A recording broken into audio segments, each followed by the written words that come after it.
ఓం శ్రీ గురుభ్యో నమః. హరి ఓం. శుక్లాంబరధరం విష్ణుం శశివర్ణం చతుర్భుజం ప్రసన్నవదనం ధ్యాయే సర్వవిఘ్నోపశాంతయే. మిథున రాశి వారికి ఈ ఆదివారం నుండి వచ్చే ఆదివారం వరకు ఏ విధంగా ఉండబోతోందో తెలుసుకుందాం.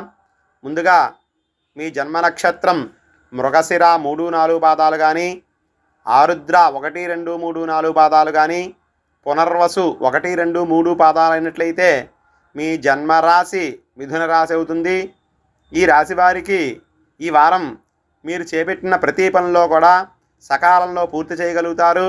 దీర్ఘకాలిక సమస్యలను ఈ వారం పరిష్కరించుకోగలుగుతారు. ప్రముఖుల సహాయ సహకారాలు కొన్ని వ్యవహారాల్లో అనుకూలిస్తాయి. వృత్తి ఉద్యోగాల్లో మీ ప్రతిభకు తగిన ప్రోత్సాహాలు కలుగుతాయి. ఆరోగ్యపరంగా చికాకులు ఉన్నా అంతగా ఇబ్బంది ఉండదు. రుణగ్రస్తుల నుండి రావాల్సిన ధనం చేతికి అందడానికి చాలా వరకు అవకాశాలున్నాయి.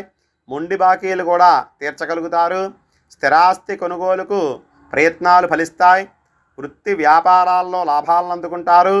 ఉద్యోగాల్లో విధులను సమర్థవంతంగా నిర్వహిస్తారు. చిన్న తరహా పరిశ్రమల వారు నూతనోత్సాహంతో ముందుకు సాగుతారు.